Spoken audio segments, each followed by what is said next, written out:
Welcome back to JBSports. I'm your host, John the Bird, and today is Friday, so you know it's normal episode of JB Sports. Sorry this is a little late. I wanted to see what happened in the Chiefs and Raiders game to talk about it a little bit. But first, we're going to look at the NFL playoff picture.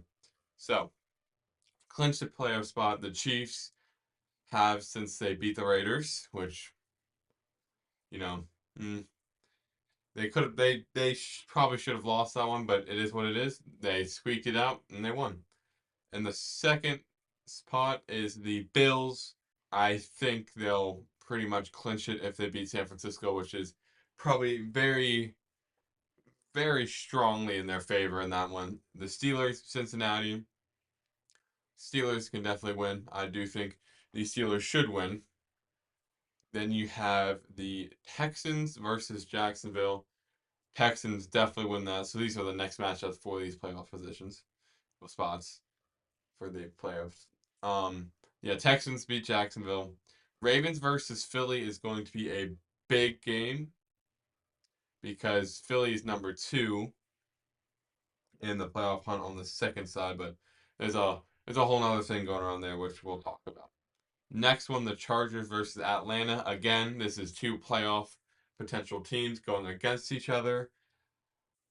If the Chargers win this game, they'll have 94% compared to if the Falcons win this game, which is 83. If the Chargers lose, they still have an 82% chance of making it. So they're still pretty strong in there.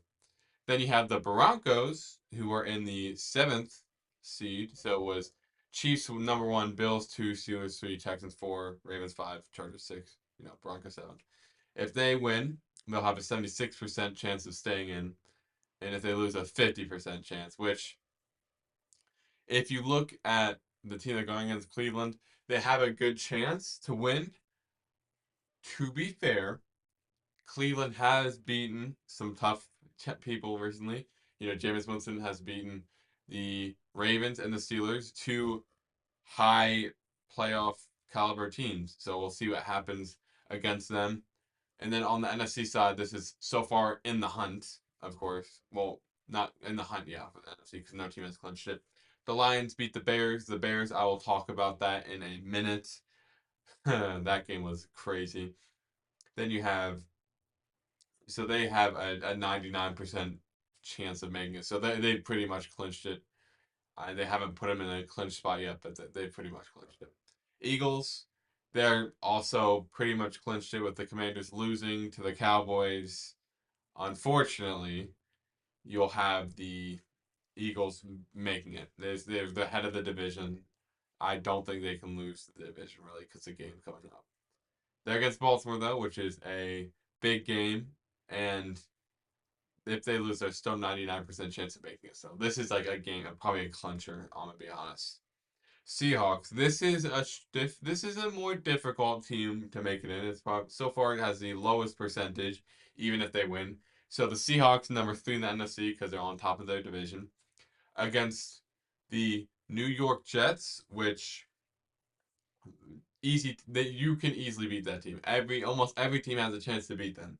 So they have a 48% chance to make it if they win, 38% current, and a 27% if they lose. They can win that game. So I'm thinking it'll be 48% for them at the end of this week. Falcons, they have a better chance. They're going against the Chargers though. Like I said, the Chargers have been balling recently, so it's going to be a tough team for them to beat. If they win, 83%. If they lose, 61%. So it's still higher than the Seahawks to make it if they lose. Vikings against the Cardinals. That's a game they can win. I do believe that they can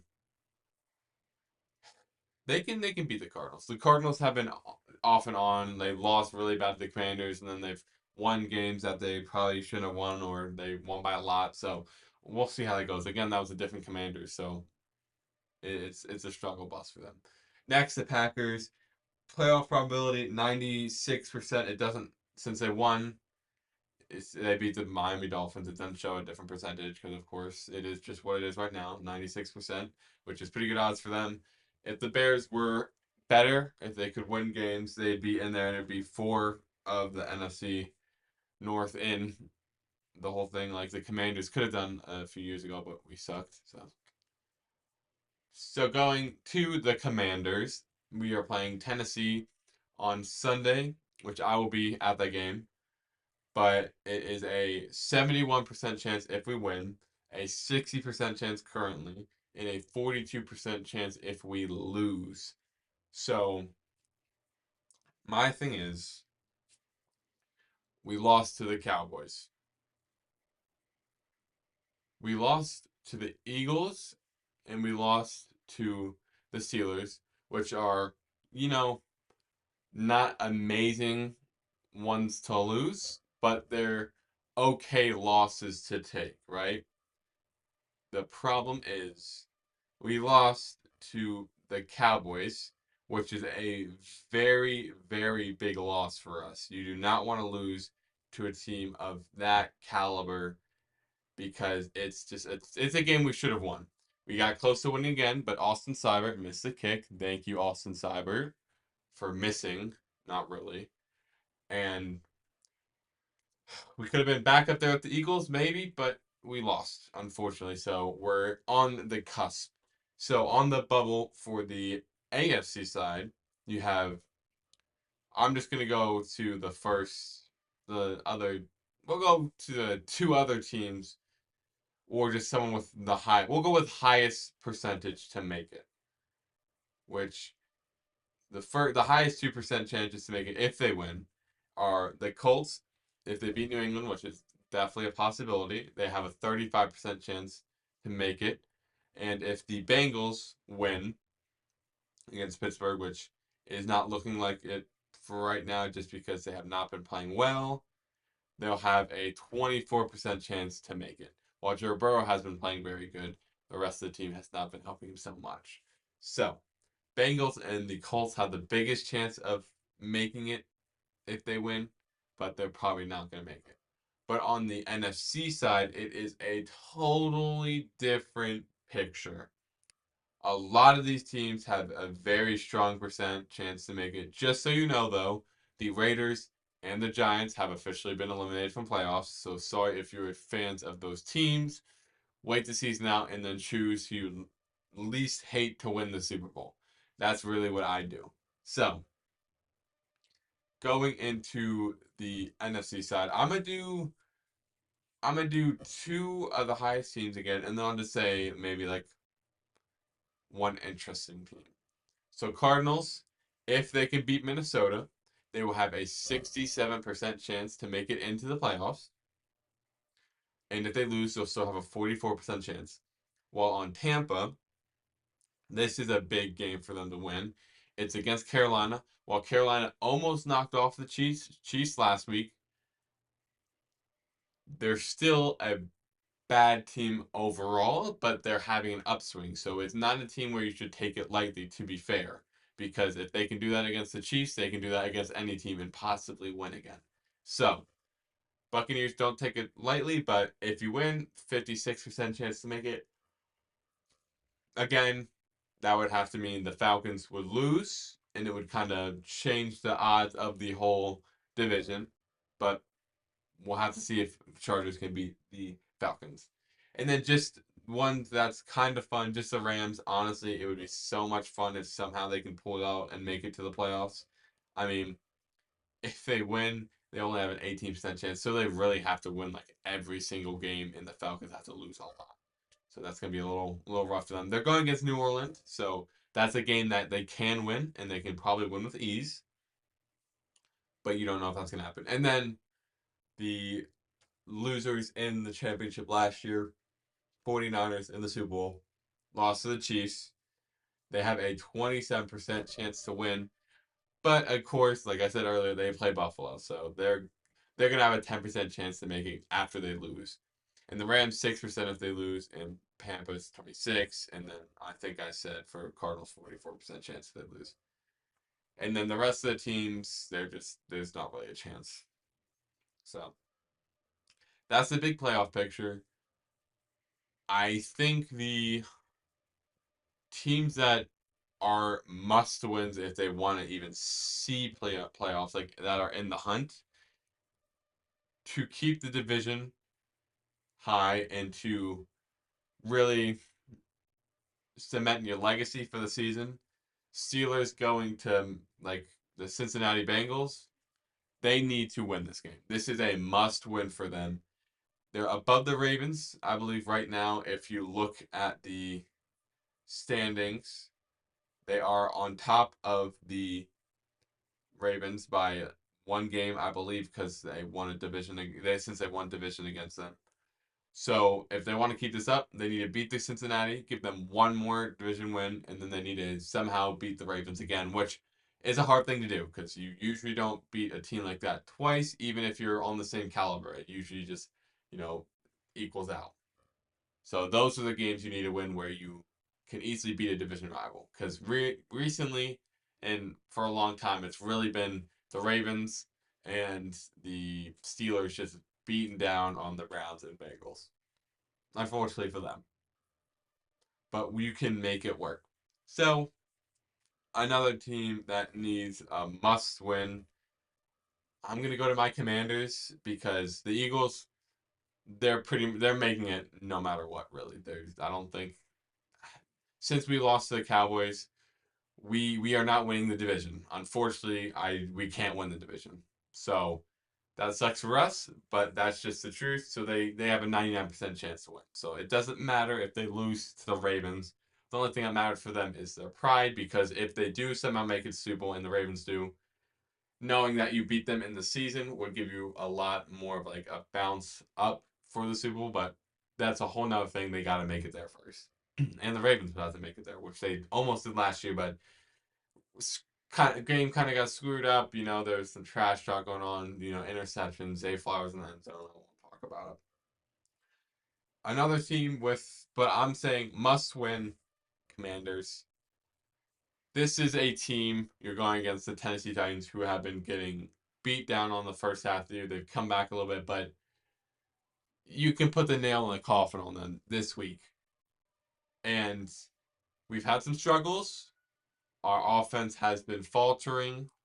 Our defense has been doing very good in the first half, amazing in the first half. But when it comes to the second half, they start to struggle a bit. So if the offense can just do very, very good in the first half, the second half won't be so stressful and you won't probably lose because the defense held up against the Cowboys first half, and then the second half, you saw what happened. It got really bad.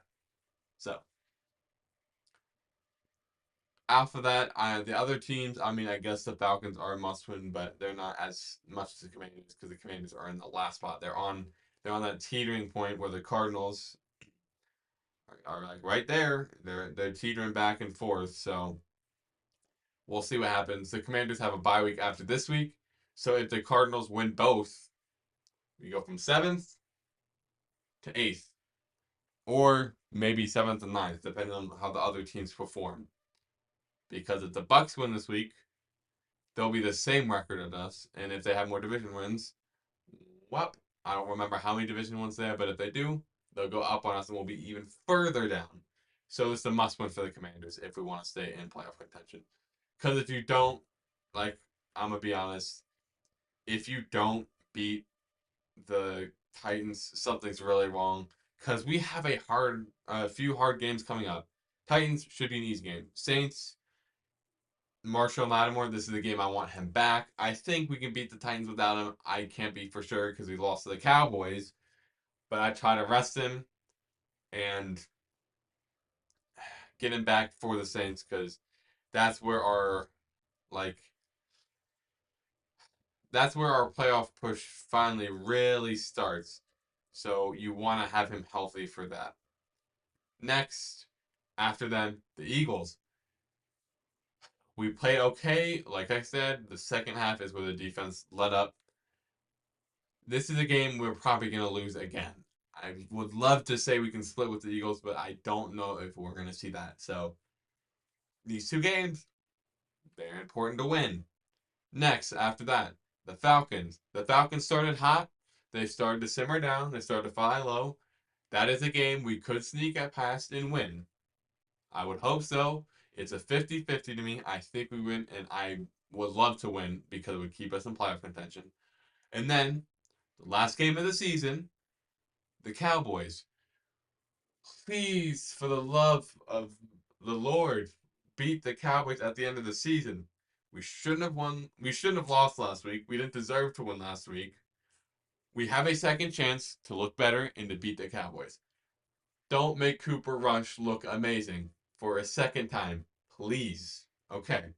So next, after that, we go to the playoffs. We probably lose the first game. I don't even really know if I want to go to the playoffs.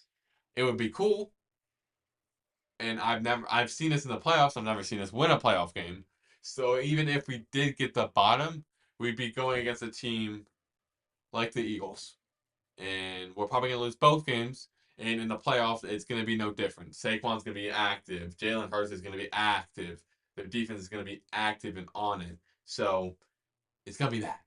So we gotta win and maybe go up a seed higher, which then we'd be going against maybe a team like the Seahawks if they sit in the third seed, or the Falcons if they stay up there, and even like a team like the Vikings where it would be a easier game than the Eagles. So hopefully something like that could happen. I don't know. That's gonna be a very,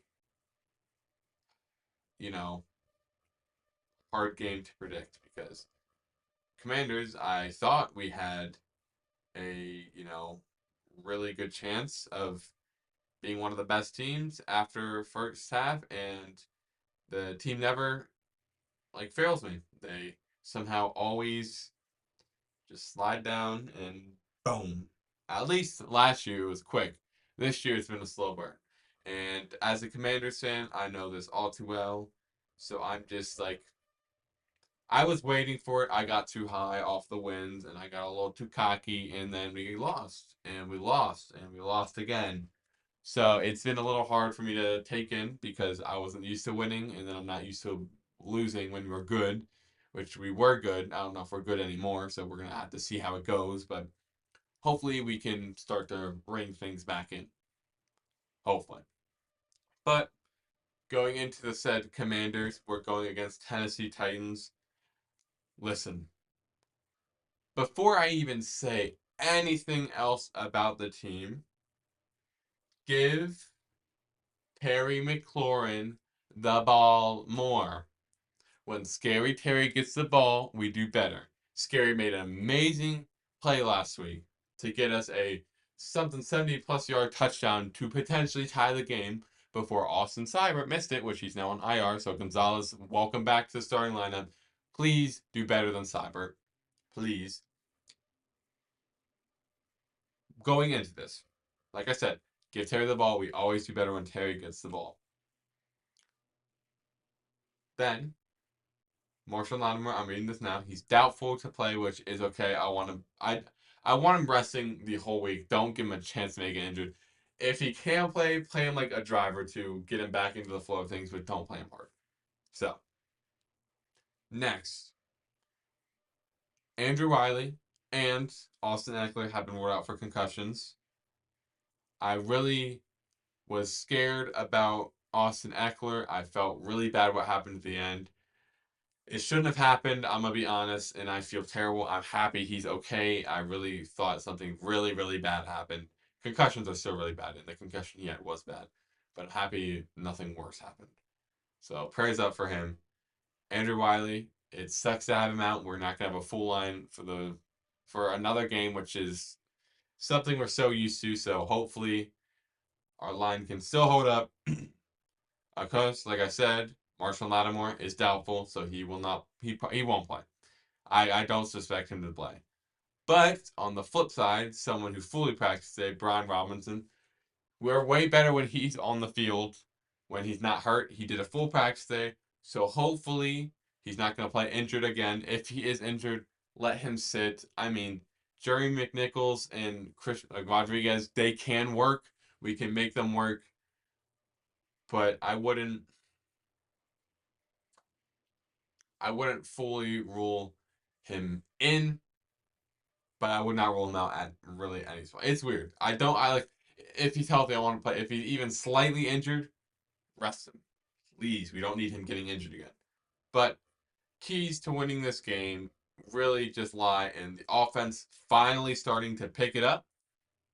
You know, maybe start to pass the ball to Terry, pass the ball to Noah Brown, where Noah Brown doesn't drop the ball. Because, Noah Brown has dropped a lot of balls this season. Pause. But he dropped a lot. So you need to start catching it. That's why we need a wide receiver to so very much badly. So very much badly. So badly. And, the best play he made this season, of course, everyone knows the Hail Mary. Amazing play. Great play. Glad he caught it. You weren't catching anything else that game. You haven't been catching anything since. So please start to catch it. Get the running going with Brian Robinson if he plays and if he's healthy. Jaden Daniels. I like to see you running. I like that you start running the ball a little more. I like to see you more comfortable in the pocket. Please just be back to being comfortable. Be back to being confident. Throw the ball. You like the accuracy. Get it back to what it was. Just I know you're a rookie, and I know I can't expect the best things ever out of you. I can't expect Tom Brady things because you're a rookie. But just go back to what you were in the beginning of the season. That's all I ask. Next, defense. Play good the first half like you're doing. Finish the game. Frankie Lou, he's been doing amazing. He had 3 passes batted down last game at the line. So Frankie Lou has been doing his stuff. Frankie, keep it up. Defense, everyone else. Benjamin St. Juiced. I want you gone. I'm sorry. Play as well as you can for us. You could be a good cornerback 3 next year, maybe, when we have Marshawn, Mike Sandstrill, and then you possibly, or we could pick up another good one and just get you off the team. But next year we should have Marshawn, then Mike Sandstrill at the 2, and then we can probably put Benjamin St. Just at the 3 just to cover a slow receiver that's big, which he can't cover anyone at this point. We figured that out pretty quickly. So let's get back into it. Defense, just hold up for the whole time, even slow him down. Will Levis is not amazing. I don't think he should do great against us, but don't let it happen. Because anything can happen against us. We figured out from the Cowboys. So just don't be stupid. Then going to just the NFL schedule, there's a few good games. There's important games. I've already talked to them, so that's not that bad. But another thing having to do with the Commanders is apparently there's pretty big talks into bringing the old logo back. I would be down for that. I still have a lot of things with the logo on it. I love the old logo. We don't have to bring back the name, but just bring back the logo, please. Hashtag bring back the logo. I love the old logo. It looks great. It would look great with the uniforms, and it would look better than the W. I mean, I don't hate the W, but if we could bring the old logo back, that would be great. Just because, a lot of people have been wanting it back, especially the family who the logo that was based off of the man wants the logo back. So if we get the logo back, that's a big W for me.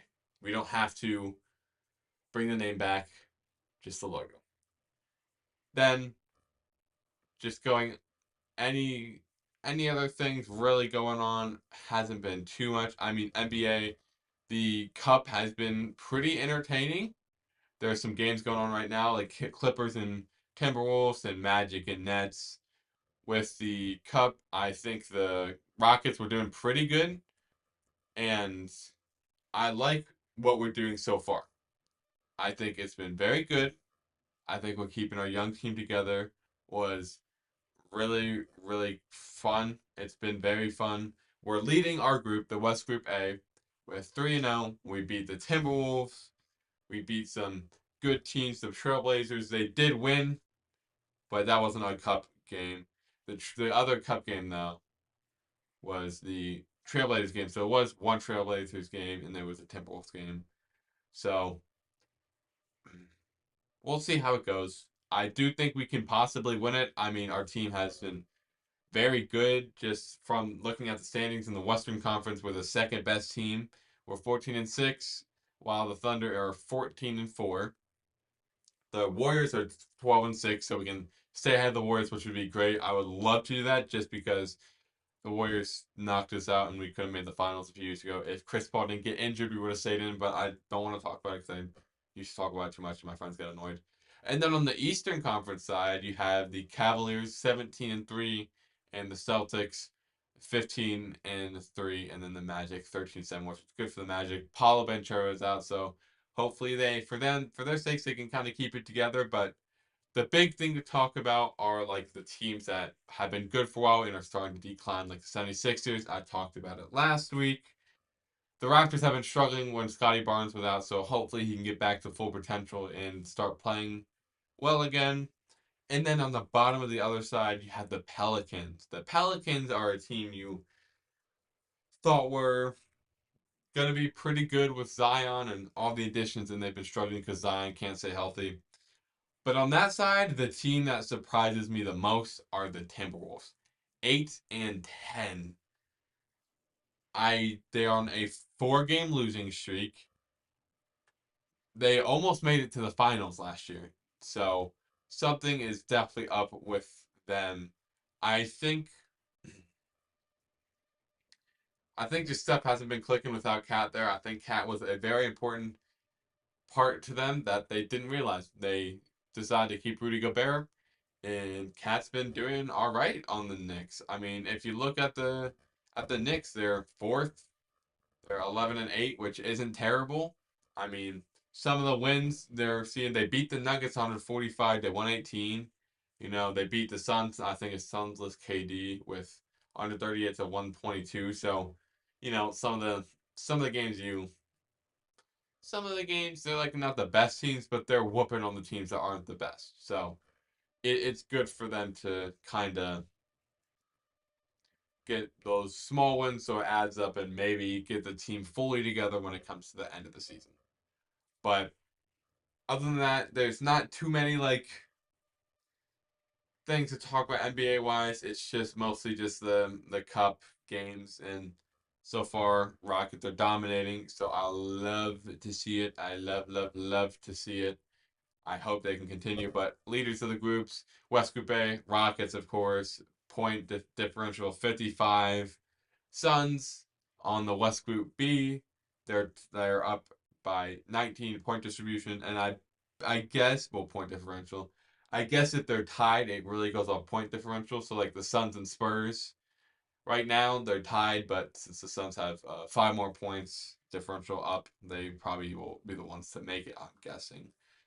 Next, West Group C, Warriors 3-0, 12-point differential, but since they are 1 win above the Mavs, who have a 41-point differential, they're still up though because they had that win. East Group A, Knicks are on top. They have 1 win on the Magic, which the Magic haven't lost, but they're playing right now, so if they win, they can tie it.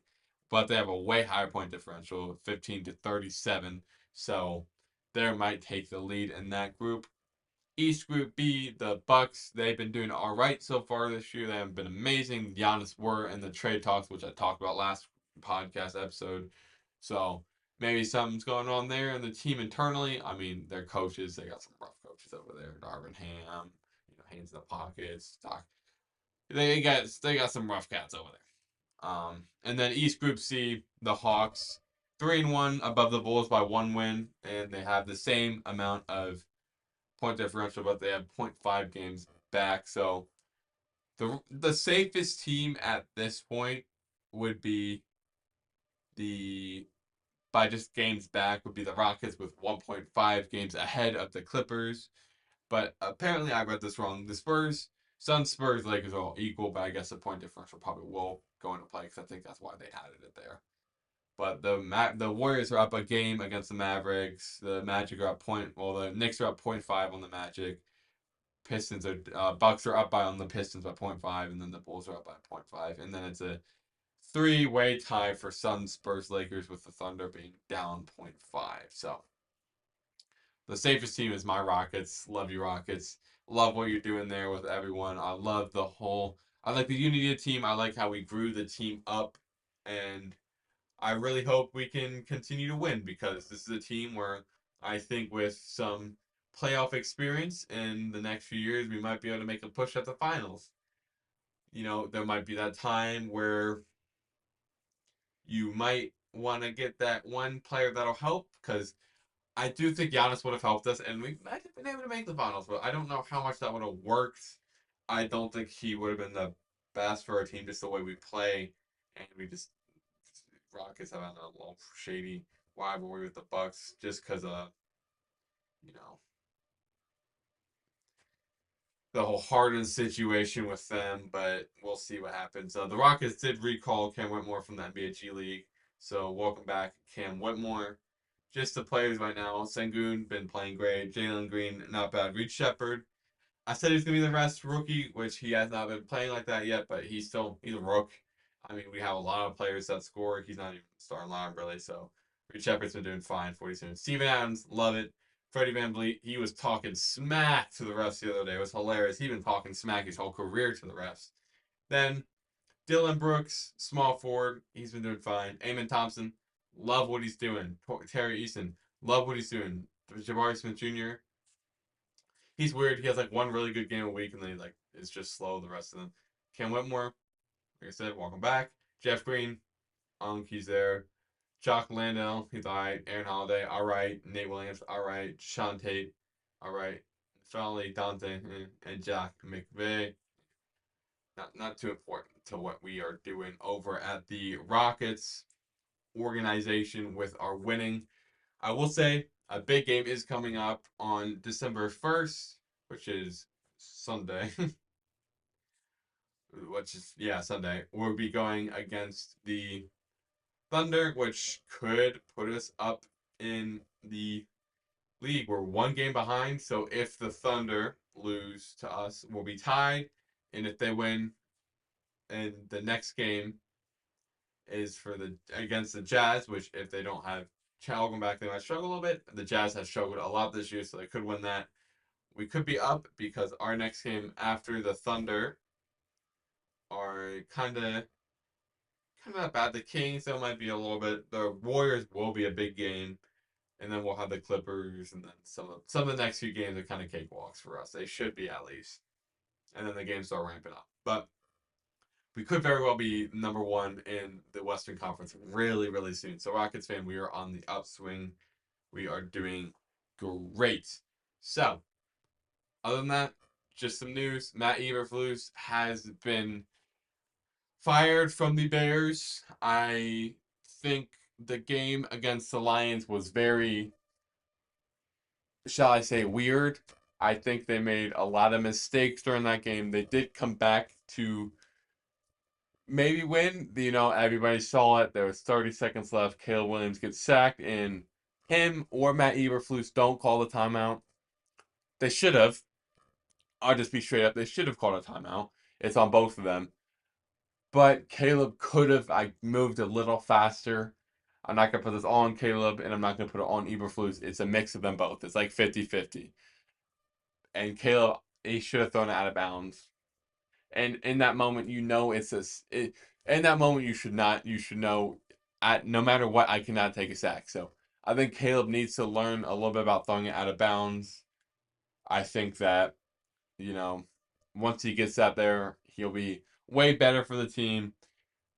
Again, the team fired Matt Eberflus, so we're going to see what happened. I saw a rumor or two, maybe Cliff Kingsbury being there, but I don't know if Cliff wants to be in that head coach role for an NFL team. Maybe he wants to work with Caleb again. I don't know, but that is a whole nother thing we'll have to do. Overall, past that, not much else I want to say. Thank you guys for watching this episode of JB Sports. Have a great weekend. I will be filming a video for War Games tomorrow. I will make a prediction video.